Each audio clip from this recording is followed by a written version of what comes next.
Good afternoon, everyone. Allison Schaberg here, Consolidated Planning Group. We are excited to be with Live Oak Living Community today. We're conducting this webinar, Planning for Special Needs, and the topic that we're going to be talking about today is the letter of intent. So we're going to talk more about that in just a few minutes. From a housekeeping perspective, I always just like to talk a little bit about that. You are in webinar mode today, and what that means is that we can't see you or hear you, but we do know you're out there, so we are glad you're here. If you're planning from a time perspective, we're going from 12 to 1 today. We will be done by 1. I have my contact information in the chat box, and we'll reference a YouTube channel today, and the link for that is in the chat box as well. We do want to answer as many questions as we can during this webinar, so feel free to put your questions in the chat box, and Rachel will chime in and kind of let me know if we have a question, and we will cover those. And then also for planning purposes, if you're a meticulous note taker, you are going to get an email later today with the recording, and we're also going to provide you a copy of today's slides so you don't have to write every single thing down that we're going to talk about today. So Consolidated Planning Group, we are a holistic special needs planning firm. We are located in Texas, and we serve all across the United States. We do a lot of webinars as far as advocacy for the special needs community, and we do have a YouTube channel, like I said, that's in the chat box, and all of our past webinars do live on that YouTube channel, which you can subscribe to for free. I am excited to have Rachel Medina with us, the Executive Director for Live Oak Community, and I know that we do have a residential panel coming up on October 26th. But Rachel, tell us a little bit about Live Oak Community, what you guys are all about, where you're at. Tell us a little bit about that before we dive into the letter of intent. Sure. Thank you, Allison. As she said, my name is Rachel Medina, and I'm with Live Oak Living Community. We're located in San Marcos, Texas. So that's just between Austin and San Antonio. So right in the middle where Texas State University is. It's a wonderful location for us because we feel like it's a great place for people with cognitive disabilities to be able to access a community. Everybody is very open to our community, and also it's small enough that we can kind of have that home-like feel, but also large enough to where we have access to local gyms and libraries and museums and coffee shops. And so it's a growing area that I think is just really wonderful for us to be in. We work with adults with a variety of cognitive disabilities, traumatic brain injury, mental illness, intellectual developmental disabilities, and autism. Overall, we have 3 locations in the San Marcos area. We have our Live Oak Ranch, which is our largest location, serves 16 people. And that program really is focused in 24/7 care. So we've got lots of support on campus. We do a lot of activities on campus, and we provide all supports, including medication, meals, case management, transportation. We have a health coordinator who attends all doctor's appointments, reports to the family. So it's a very comprehensive program. We also have our Smith House program, which is becoming our Aging in Place program. Live Oak has been around for 20 years now. So we do have residents who've been with us for those 20 years and are now needing a little bit more support, but aren't ready to go into a nursing home. They don't need that level of assistance yet. So Smith House has been a really wonderful option for people to age in place, still be with their peers, still be with the staff that they know, and San Marcos, an environment that they're comfortable in without having to leave their home, but also still have an environment that's supportive of them as they age. So we, on the other end of the spectrum, have our Live Oak Apartments, and this is for people who are a little bit more independent than our Ranch and Smith House folks. It's about 2-3 blocks away from the San Marcos Square. So very accessible to all of the local offerings in San Marcos. We have support there for about 12 hours a day. So from 8 a.m. to 8 p.m., we've got staff on site. and we support with transportation, and that community is really focused on getting out there, getting a job, getting a volunteer opportunity, learning to make friends, and building a network outside of a quote unquote program. So we do a lot of work with just community involvement as a whole at our apartment location. I think our focus at Live Oak is really on how do we help people get a life. We want people to have access to the broader community. We want people to be involved in the things that they want to be involved in. We believe that people can continue to grow if they're given the proper support and opportunities to do so. So we want to make people's lives as big as possible. I think that everybody on this webinar is already ahead of the curve. You guys are starting to learn about how to plan for the future. You're starting to learn about programs that are available to you if you need that level of support. Hopefully with this, you can also start looking at financial planning. A lot of these programs, including ours, are expensive. We're providing 24/7 support for somebody's entire life. And it's really important to start looking at the longevity of that. How are you going to plan for anywhere from 30 to 60 years of care? So it's wonderful that you're here today. It's wonderful that you guys are really invested and involved in your family member, and that you're starting to look at these options now. Live Oak really is open to visitors. So if anybody's interested in just coming and visiting the program, you're welcome to do so. I've added my contact information onto this slide, and I've also put it in the chat. So if you're interested in learning more about Live Oak Living Community, please just give me a call and we'll go from there. Absolutely. Rachel, is there a particular age that you guys serve or serve the best, or what is the age range of your residents? Great question. So we work with adults. Our youngest resident right now is 32 and our oldest resident is 89. So pretty broad range of people. The reason that we're able to support our older adults is because of our Smith House location. So people can move in and out of the locations that suit them best. And Smith House really offers us that opportunity to keep people for a really long time. You know, our residents that have been with us for 20 years, they know each other very well. They've built relationships and friendships, and they've become each other's family. So we want to make sure that we offer opportunities for people to stay within our program as long as they want to. Sure. And one thing that you said, and it's a phrase, a growing phrase of aging in place, and I think that is important because we kind of get pretty set in our ways, and so having the opportunity to age in place is really, really important. So we're thankful for you guys and what you guys are doing for the greater Texas area. I'm sure you probably have residents that are not from Texas, but thank you, and thank you for taking the time to partner with us today. So if you guys have any questions, feel free to put those in the chat box for Rachel. And what I would say, I just wanted to mention this because I think it's important. Don't be afraid. I think a lot of families are afraid of sticking their loved one somewhere, or like that it's punishment. But what you'll find when you tour these facilities is that the residents are happy. They have community. They have friends. They have important things that they're doing, and they're pretty much loving their life. So it's a whole different thing, and I think that you see it and you feel it when you take the time to go and tour some of these facilities. So I know that I have had the pleasure of taking a lot of those tours, and that's kind of the feeling that I walk away with is how grateful I am that these facilities are out there and that they have such great activities and inclusion in there. So thank you for doing what you do. Sure. Okay. Yeah. I will second that really quick, 2 seconds.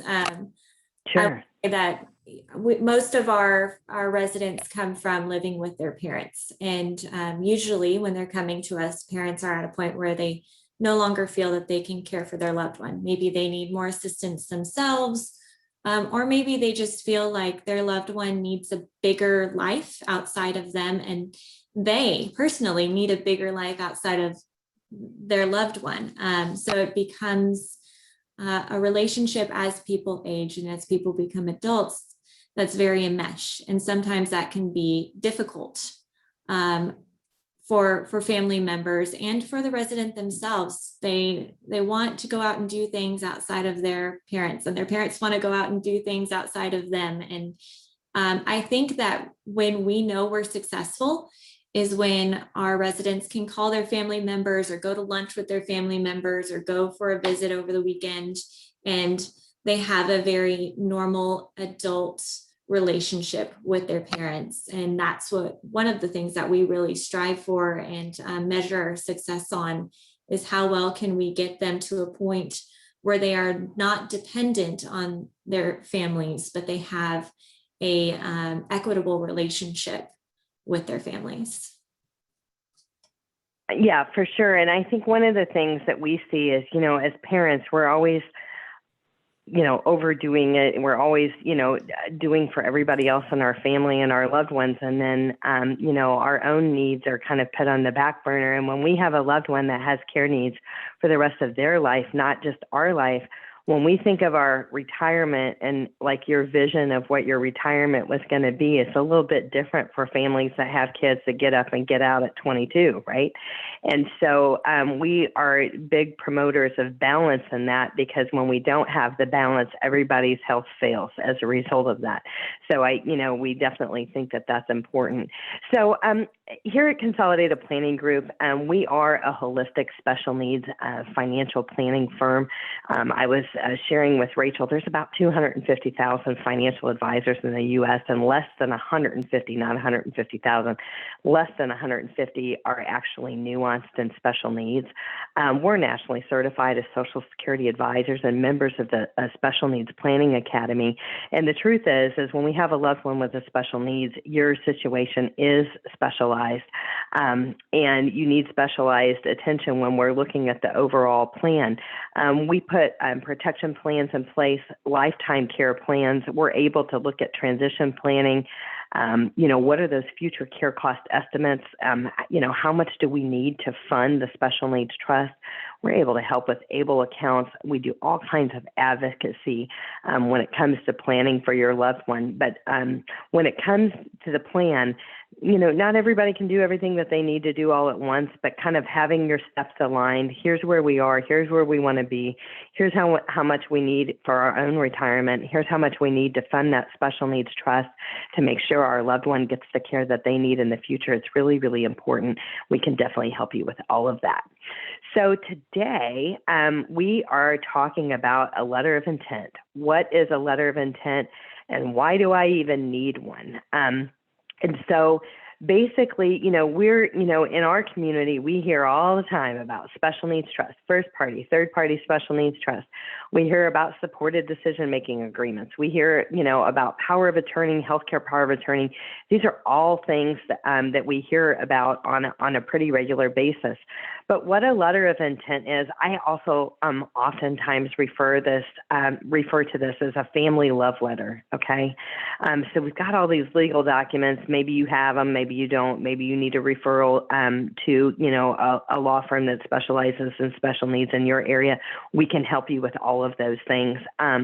But what a letter of intent is, just really a document that's really going to ensure that your loved ones, your future trustee or successor guardian, knows your loved one's functional abilities, routines, interests, and any particular dislikes or likes. As parents, I always say we forgot more about our child's needs than anybody will ever know. We eat, sleep, and breathe this. We know this backwards and forwards. How things go. But what if you can't talk? What if you're incapacitated? What if you're no longer here on this earth? This letter of intent is a really loving document to provide to other siblings or other family members that might be kind of overseeing care for your loved ones. So that way there are fewer bumps in the road. Obviously, a loss of a parent would be a huge bump in the road for your loved one, but this is, really designed to make that transition a little bit easier for those that are filling in your shoes. And one thing that I want to mention here that's really, really important is a lot of times with families with loved ones with a disability, there's one parent maybe that works outside of the home and brings income into the house, and maybe another parent is a caregiver. Sometimes even in your own household, you as the caregiver know more than what the other parent may know, because you have your role and they have their role. It's not that anybody's doing anything wrong. So sometimes just sharing this information, with a spouse that may not normally be doing the caregiving activities is also an important thing not to lose sight of. So, sometimes people ask, do I really even need a letter of intent when I already have a last will and testament or a revocable trust, or I have a special needs trust? I've got the guardianship, power of attorney, healthcare power of attorney. And the truth is yes, because all of these things, ensuring that your child's financial future is in place and that there is funding for their future care is obviously very, very important.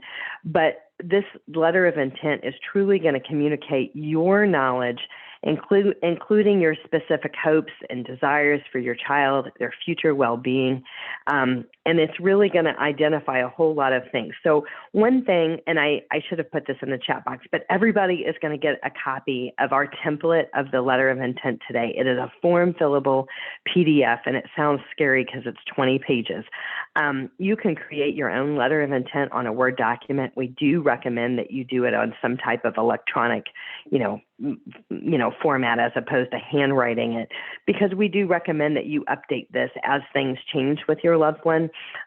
Some people's diagnoses are very fluid and things are changing very quickly, and other things haven't changed since they were diagnosed as a small child. But we set kind of reminders to update this like maybe twice a year. So whenever you have a reminder to update other things, I know I don't know if you sit down on finances or, your plan or whatever a couple of times a year, it's a good time to update your letter of intent. But this letter of intent is going to identify diagnoses, health history, medications, names, address, and phone numbers of physicians, likes, dislikes, allergies. There's so much that goes into this letter of intent. Any of the family information, where was your loved one born, what county were they born in, what type of any government benefits they may be receiving. Are they getting Medicaid or Medicare? Are they getting SSI, SSDI, a combination of the both? Their living arrangements and accommodations, where are they at? How is this set up? Is the facility that they're in have the ability to be a successor guardian if there's nobody else? We do have families that come to us from time to time and say, see end of the line, there is nobody else. I don't know who's going to be the successor guardian. They're worried about that. So those are all things that you're going to want to have in there. Educational history, employment history, personality habits, recreation, fitness, anything from religious preferences and values, legal guardians, whether or not there's a special needs trust, maybe who the attorney is if you have a family attorney, any documents that you may have as far as power of attorney, medical power of attorney, et cetera. And then also identifying important information such as insurance policies, bank accounts, contacts for any advisors that you're working with, such as an accountant, an attorney, a financial advisor, your banks, things like that, and any final arrangements that you may have in place. So it sounds like a lot. It is a mouthful, and what I can tell you is that I would say when it comes to, completing your letter of intent, give yourself a little bit of space and grace. If it takes you a couple of months to get this all down, it is a 20-page form fillable document. And some of the stuff you're going to know right off the top of your head. And other things are going to be a lot more thought-provoking. You're going to be thinking about that. And also, I would say, it can be kind of an emotional journey of here's where we are versus where's where we hope to be. There's a lot of thought-provoking questions in here, but this is, we like to say of kind of having your house in order. We think about our house in order, our kids in order, but this is just making sure that things are in place and communicated clearly for your loved one that might not be able to communicate this as clearly as you would. So that way, when you are no longer here on this earth, or you're no longer able to communicate your wishes, that your wishes are known for your loved one, and then they can be carried out. So this is an example. I think I'm going to stop my share. This is an example of our letter of intent workbook. I'm going to stop it just for a second, and I'm going to pull up our actual PDF of the letter of intent that you guys are all going to get a copy of today. We're going to provide this free of charge, and this is kind of just an example of this workbook. And again, you can create your own, but this one's created for you, and it kind of just puts in all of the stuff, and it's all form fillable with the information. So some of the information is personal, and you may choose to not share this at this time with a successor guardian, of course your spouse, you would. But as long as you complete this letter of intent, and your successor guardian or successor trustee knows where to find the letter of intent, I think that is going to be an important thing.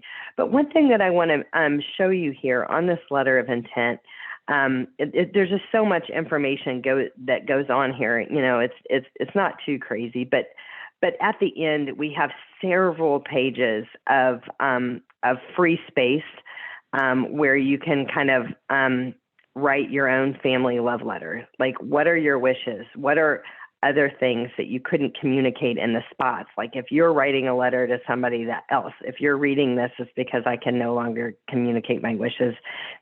Here's what you need to know. And we leave a lot of space for that. It doesn't have to be that long, but just so you can have kind of free text with that, you have the ability to do that. So that is an example of what you guys are going to get today. Let me come back to sharing my screen. Where did we go? Okay, here we are. Hang on. It's going to come back up in just a moment. So you guys will get that, and then like I said, just whether it is like my goal is I want to have this finished in a month. You don't have to do it in one sitting. Don't put yourself in a box with this. But if you've got those wills and special needs trusts and all those other legal documents, be a good place to have this, with those other documents. I think it's really, really important. So one of the things, and Rachel and I were kind of just mentioning this, kind of talking about caregiver concerns. So 53% of caregivers said that their own health had worsened due to caregiving, that their declined health affected their ability to provide care. And this is where, when we're, kind of thinking and planning for the future of our loved one with special needs, we've got to think about our own hopes and dreams. As parents, you don't have to be told to put your kids first. We always do it to a fault, right? And but what about your needs and wants, and what about your retirement, and what about balance and respite and care along those lines? Because I think that is very, very, very, very important. So I always like to talk about that. But 55% of caregivers are unaware of how to establish a lifetime financial plan for their special needs dependent.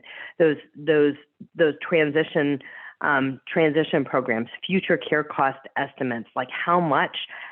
So the attorney, I spend time kind of talking about, what is it that the attorneys do and what do the special needs, advisors do? Because a lot of times we get calls on a pretty regular basis that says, hey, I need guardianship, or I need special needs trust, or things like that. And so when it comes to special needs planning, there are more than one, professional that you need to work with. We're on the financial side of the house. I always say they're the paper and we're the money. So your special needs attorneys, they're the paper, they're the legal documents, they're the wills, the special needs trust, the discussions surrounding guardianships or alternatives to that. But we're the money, we're the funding for those special needs trusts. we're determining how much money needs to go into that trust to fund care. We're the money making sure, because the parents are the ones that are funding these future residential care and things like that.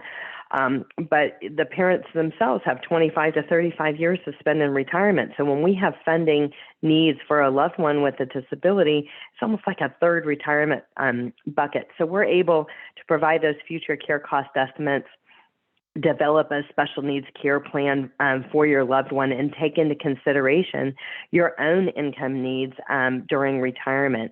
So we are nationally certified as Social Security advisors and members of the Special Needs Planning Academy. In fact, we have a specialized software. It's the only software out there that takes into consideration a loved one with a disability that started prior to age 22. When it comes to Social Security disability, a lot of our loved ones may have never worked or may have not worked enough to have their own Social Security.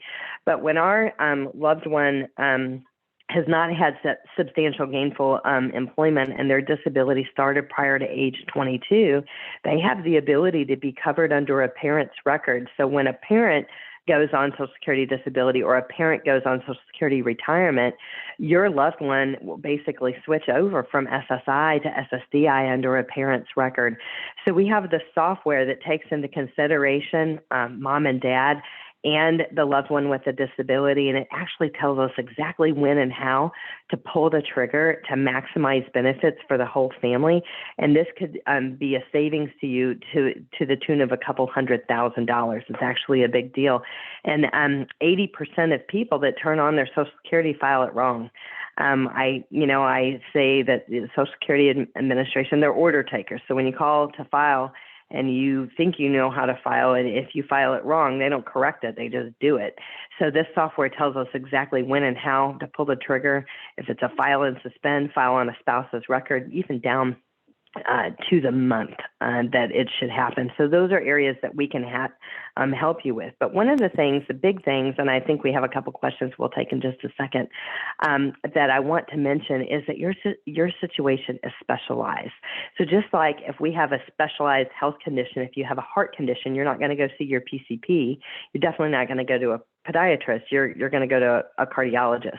Your situation is specialized, and we highly recommend that you work with a planning firm that is nuanced in special needs, and also with an attorney that is specifically nuanced in special needs. It's not a DIY project. And it is also like, oh, my brother's an attorney. Yeah, he's a real estate attorney, but he said he'd do a special needs trust for us. What we find is a lot of times those documents are wrong. They're not up to speed with the current law and what the wording and what have you has to be in those documents for them to be considered kind of legitimate in the eyes of the Social Security Administration. So be careful. Don't do a DIY project. And when you're working with a special needs, planning firm, they're really not here to rain on any great relationships that you already have, but kind of think of it as a second opinion or a look under the hood of what you have in place. They're going to help you make sure that you have the money in the right buckets, which is super important for maintaining our eligibility for state and federally funded programs. We want to keep our loved ones eligible for Medicaid because of the Medicaid waiver programs throughout the state. You want to keep them eligible for those types of things. And so an advisor that is nuanced in special needs, they're going to help have those definitive conversations with you on that. Rachel, what questions do we have? One of the questions is the name of the software that you use. Oh, that's a good question. I don't know. I don't know the name of it. It's just, we actually have somebody on our team that runs all of that. So it is, I'll have to put that out there in the email. We'll check with Jeff on that and we'll put that software out there. So I don't know the name right off the bat. There are several softwares in the US that do a Social Security analysis, but there's really only one that takes into consideration a special needs child. So most of the other softwares are really geared towards like just retirement. They're not taking into consideration a child that is eligible for childhood disability benefits under a parent's record. And so when I say childhood disability benefits, that is the name that the Social Security Administration uses now. But for 40 years, they called it DAC, Disabled Adult Child, and they just kind of changed the name over the last couple of years to childhood disability benefits. So a lot of times you're familiar with the term DAC, and a lot of times the Social Security Administration, when you call them, they still use DAC, even though that's not the case anymore. Do we have another question? I think the only other question was the cost for our apartment program living, and it depends on the level of care. We have some residents that live on campus in apartments that we own. We have others that live off campus in their own apartments, which really cuts the cost altogether. So we have people that pay $50 a day, and they're just using us as kind of a peripheral service. So they have a community, they have people that they know, they can join in on activities.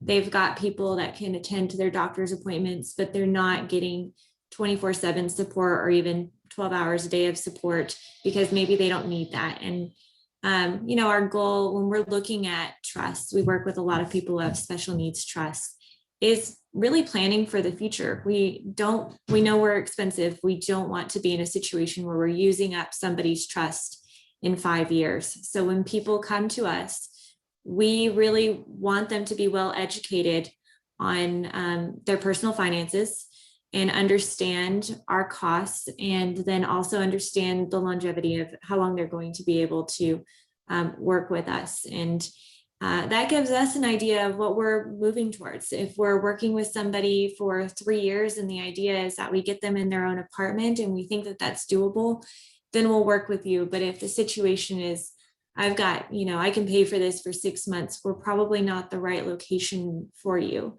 So understanding your special needs trust, having a special needs trust is extremely important. And going back to that letter of intent, we have something similar for admissions documentations.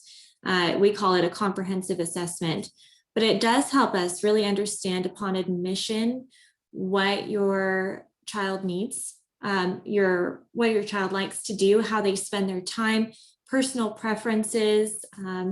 We tend to do a what works, doesn't work with our residents. So when they're coming in, we're finding out, how do they like to be spoken to? How do we work with them to resolve problems? What areas do they need support in?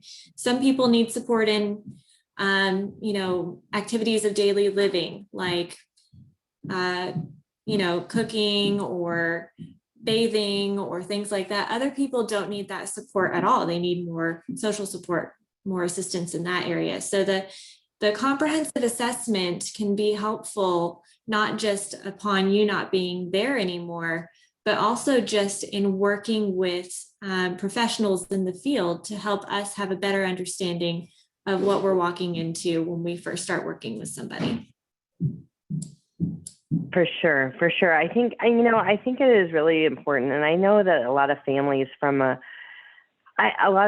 share that they feel overwhelmed. There's so much I have to think about, and all these I's I have to dot and T's I have to cross, and on this journey. But when it comes to these webinars, we put these webinars out there for free, very intentionally for families, so they can get the tools and the resources that they need to be successful. I am a parent. I have 4 kids. I have 2 with disabilities that have transitioned into adulthood. I eat, sleep, and breathe this both personally and professionally, so I totally get it. What we have on the screen, and we've had on the screen for a few minutes, these are really things that should be on your special needs planning radar. And the thing is the topics are huge. There's so many things that we can talk about and kind of open up a whole can of worms and have a whole webinar for. In fact, we do have whole webinars for those, and those will be on our YouTube channel, so you can kind of peruse the ones that might be, a good fit, kind of for the journey and kind of the step that you're on in the planning process. And, Rachel, you mentioned, we might not be a good fit for you if this is going to drain your trust in a year or 6 months or 2 years or something along those lines. And what I want to say is, and that's okay. And the thing is we're kind of all on the same side of the table here of wanting what's best for your loved one and for the folks that are in, residential, living situations all across the state. There are options. There are options all across the state that are differing in the services that they provide. They're differing in price. Some will take Medicaid waivers. Some will not. Some are private pay. So there are a lot of different choices and a lot of different considerations. And that's where we say, really start touring facilities. Start touring facilities early. See them, feel them. Could you envision your loved one there? Is it a good fit? Because the other facilities don't want it to not be a good fit, right? So they want it to be a good fit as much as you want it to be a good fit. And I think that you find that information out by touring. And I say have fun.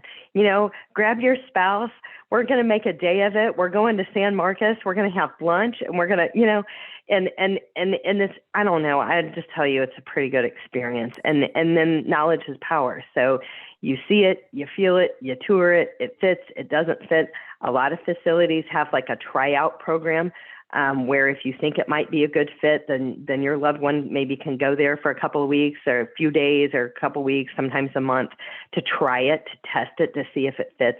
So just, think about those. And I know things changed a lot with COVID when everything was locked down and so much. And it seems like there's less waiting list right now, but before, waiting lists can be pretty long.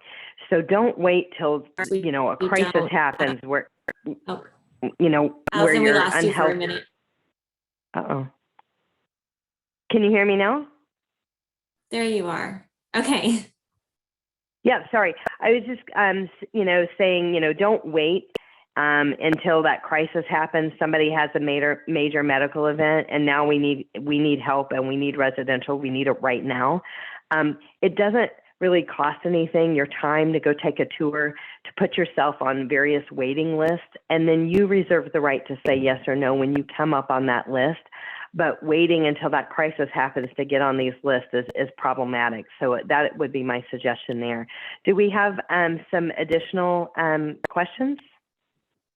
We do, and I will just quickly add to that. Our admission process is a fairly relaxed process where we don't admit anybody on sight unseen. We also don't admit under crisis situations. So what we do is we have families come and visit either with or without their loved ones, just to see us, just to talk to us, tour the facility, meet some other people that live here, meet our staff.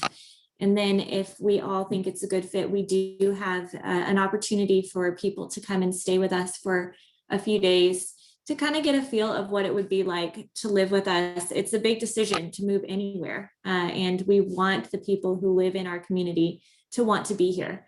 In fact, that's part of my criteria is you can't be here unless you want to be here. We're creating a true community of people who want to be active and involved, and they want to grow themselves, and they want to go out and do great things. And so it takes some time to just warm up and see if this is a place that you could see yourself living. So we do offer that where people can come for a few days and stay. And we also do respite care where people can come for maybe a month and just have a little staycation here with us. It gives the families an opportunity to have a break. It also offers this person a chance to start wading into what it would be like to live at a program, full time. So that's something that you might consider too, is maybe look at places that do respite. That way you can give your loved one an opportunity to try it out without committing to living in that situation. I love that idea. And then I think also, too, like I was saying earlier on the caregiver, that respite is exactly what you need as a parent. It's good for your loved one. It's going to be good for you. So I think that is a good place to be. So I always like to share this slide. We work on a collaborative team often, and not always, but oftentimes I'm kind of the voice, and I conduct a lot of the webinars at CPG. Michelle does too. But I always just like to say, put some faces with our names at CPG. We do work on a collaborative team. Again, we're located in Texas. We actually serve clients all across the U.S., not just in Texas. So if you find yourself out of state, we can help you as well. I think we had a question on kind of how do we work, or how much do we charge? At Consolidated Planning Group, we always offer a personalized free consultation, because anytime that we do a webinar, a family has specific questions as it relates to their loved one that they may not want to put in the chat box, or it's too private, or things like that. So we offer a free consultation, and what that is designed to do is for us to have a better understanding of the planning that you've done so far. What is important to you? What brings you to the meeting? What are the things that are causing you to feel like I need help? Okay. So we're going to kind of talk through those things and the things that are important for your loved one. And we'll share more with you a little bit about how we work in the various doors that you can walk through with Consolidated Planning Group. When we say we're a holistic financial planning firm, we're not here to rain on any good planning that you've already done. We're here to build on the foundation that you already have established. We seek to understand what that is, and we have various plans that people can go with, and it kind of just really depends. It is customized solutions based off of really the planning that you've done so far. So this QR code will take you to a scheduling link where you can actually just schedule yourself with us for a free consultation. We've got our Facebook, our Consolidated Planning Group YouTube channel. And then later today, you're going to get an email again with a copy of today's slides, and also the recording. And in that link, you'll also have an opportunity to schedule here. Like you can kind of look at that. We do all of our consultations by Zoom, so you can do it from the comforts of your home in whatever state you live, or wherever you're at in Texas. We're happy to do that. Do we have any additional questions? I think that you answered most of them so far. Okay, perfect. Well, we're a little bit early today, so nobody's ever upset if we're a little bit early. I would just like to say thank you, everyone, for taking the time to be with us today. Again, you are going to get a copy of that template of the letter of intent for your own use. Happy filling that out. Like I said, take some time, give yourself some grace when it comes to that. And if we can be of assistance to you in your journey, certainly reach out. We're happy to talk to you, happy to have that personalized consultation with you and answer some of the questions. If you've had stumbling blocks, issues with SSI, SSDI, you need that future care cost estimate, reach out. We can definitely help you, and we appreciate you guys taking the time to spend your lunch hour with us today. So thanks so much. Rachel, did you have anything else that you wanted to share? No, I really appreciate everyone's time. If you have any questions about our program, or just long-term care, or cognitive disabilities in general, it's what I do for a living. And I'm very invested in helping people figure out long-term solutions for their loved ones. So feel free to give me a call if you're ever in the San Marcos area and would like to stop by, or if you're interested in booking a tour, please feel free to call me and we will set that up. Sounds great. Thanks, everyone. Have a great day. Bye now.